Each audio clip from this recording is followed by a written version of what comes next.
अरे बाप रे, दौड़ो दौड़ो, मुझे मार डाला, पापी टॉमी। अरे दोनों कुत्ते मर गए। उसने डर के मारे चीखना शुरू किया। क्या है बेटी, क्यों चिल्ला रहे हो? बाथरूम के अंदर से किसी ने चिल्ला कर कहा। अरे मार डाला इसने, दौड़ो दौड़ो। झटके से बाथरूम का दरवाजा खुला। गाउन पहने हुए एक लड़की दौड़ती हुई आई और चंदर को देखकर रुक गई। क्या है? उसने डांट कर पूछा। कुछ नहीं, शायद पागल मालूम देता है। जबान संभाल कर बोलो, वह भाई है मेरा। ओ, कोई भी हो, मैं मिस डिक्रूज से मिलने आया था। मैंने आवाज दी तो कोई नहीं बोला।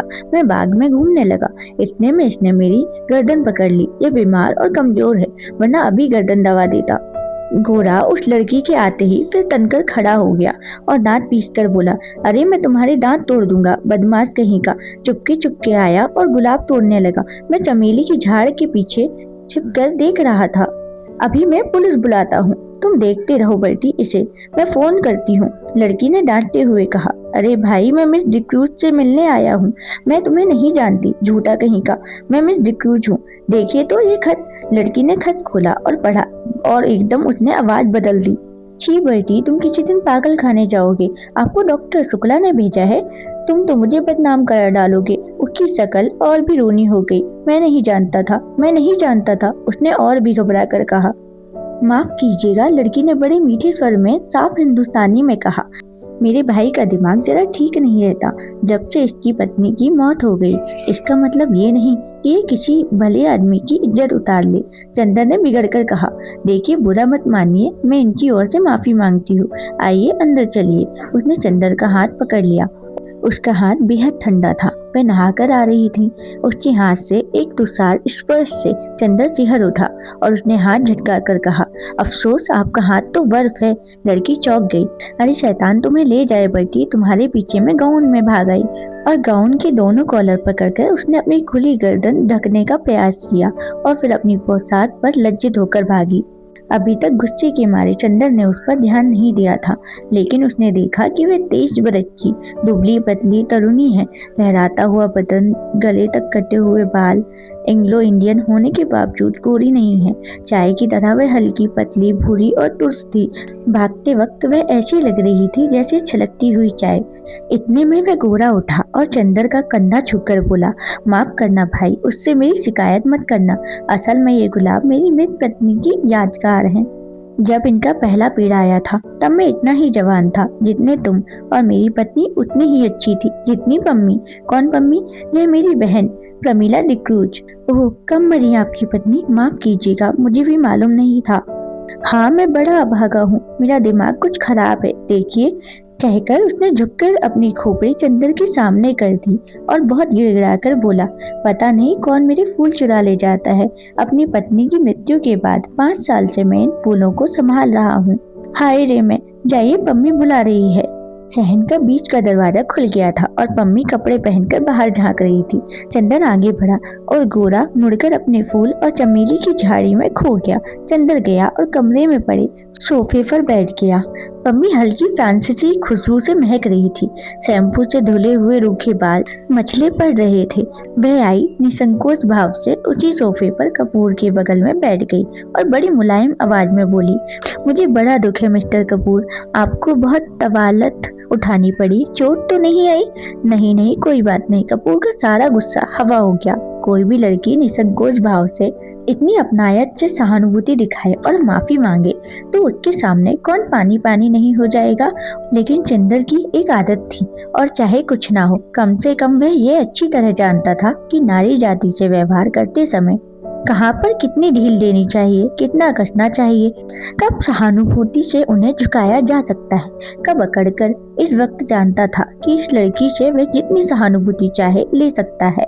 उसने अपमान के हर जाने के तौर पर इसलिए कपूर साहब बोले, लेकिन मिस डिक्रूज, आपके भाई बीमार होने के बावजूद बहुत मजबूत हैं। उस गर्दन पर अभी तक जैसे जलन हो रही है। ओहो, सचमुच मैं बहुत शर्मिंदा हूँ। देखूं?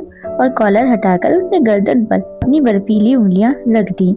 लाइए, लोशन मल दूं। धन्यवाद, इतना कष्ट ना कीजिए। अच्छा लाइए, वह स्पीच कहाँ है जो मुझे टाइप करनी है? उसने विषय बदलते हुए कहा।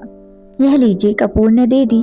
यह तो मुश्किल से 3-4 घंटे का काम है। और पम्मी स्पीच को उलट पुलट कर देखने लगी। माफ कीजिएगा, अगर मैं कुछ व्यक्तिगत सवाल पूछूं, क्या आप टाइपिस्ट हैं? कपूर ने बहुत शिष्टता से पूछा। जी नहीं, पम्मी ने उन्हीं कागजों पर नजर गाड़ते हुए कहा। मैंने कभी टाइपिंग और शॉर्ट हैंड सीखी थी, और तब से मैं सीनियर कैम्ब्रिज पास करके यूनिवर्सिटी गई थी। यूनिवर्सिटी मुझे छोड़नी पड़ी क्योंकि मैंने अपनी शादी कर ली। अच्छा, आपके पति कहाँ हैं? रावलपिंडी में, आर्मी में। लेकिन फिर आप डिक्रूज क्यों लिखती हैं? और फिर मिस? क्योंकि हम लोग अलग हो गए हैं। और स्पीच के कागज को फिर तह करती हुई बोली, मिस्टर कपूर, आप अविवाहित हैं? जी हाँ, और विवाह करने का इरादा तो नहीं रखते? नहीं। बहुत अच्छे, तब तो हम लोगों में निभ जाएगी। मैं शादी से बहुत नफरत करती हूँ। शादी अपने को दिया जाने वाला सबसे बड़ा धोखा है। देखिए, ये मेरे भाई हैं ना, कैसे पीले और बीमार से हैं। ये पहले बड़े तंदुरुस्त और टेनिस में प्रांत के अच्छे खिलाड़ियों में से थे। एक बिशप की दुबली पतली भावुक लड़की से इन्होंने शादी कर ली और उसे बेहद प्यार करते थे। सुबह शाम दोपहर रात कभी उससे अलग नहीं होते थे। हनीमून के लिए उसे लेकर सीलोन गए थे। वह लड़की बहुत कलाप्रिय थी, बहुत अच्छा नाचती थी, बहुत अच्छा गाती थी और खुद गीत लिखती थी। यह गुलाब का बाग उसी ने बनवाया था और इन्हीं के बीच में दोनों बैठकर घंटों गुजार देते थे।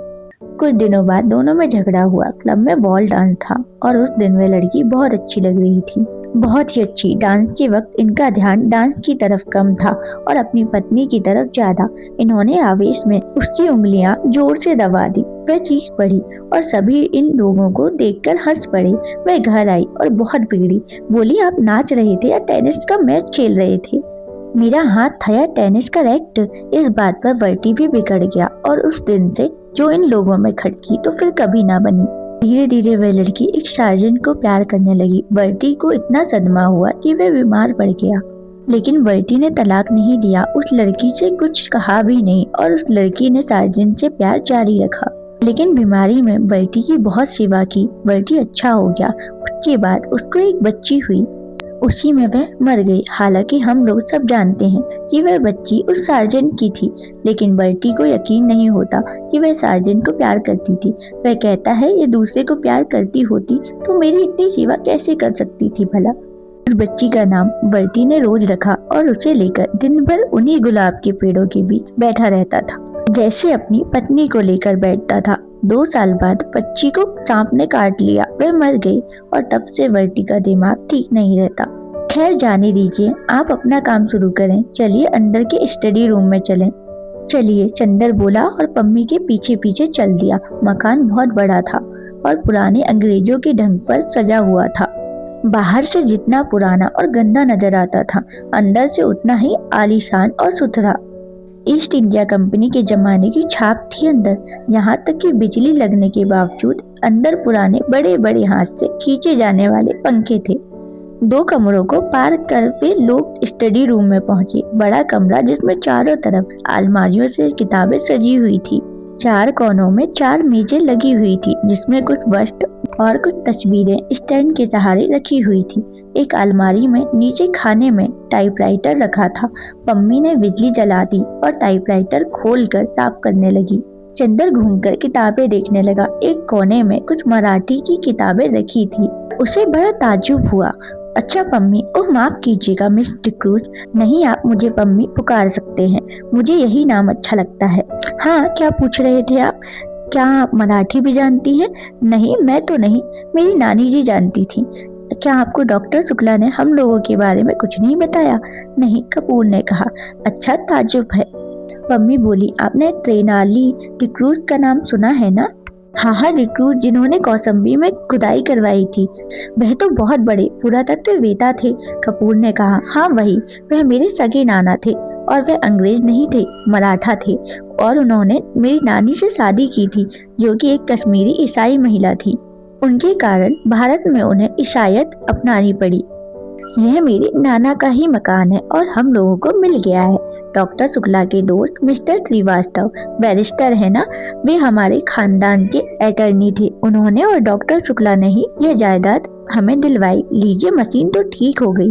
उन्होंने टाइपराइटर में कार्बन और कागज लगाकर कहा, लाइए निबंध।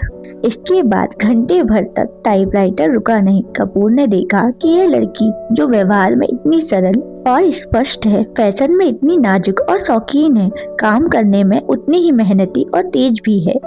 उसकी उंगलियां मशीन की तरह चल रही थी और तेज इतनी कि 1 घंटे में उसने लगभग आधी पांडुलिपि टाइप कर डाली थी।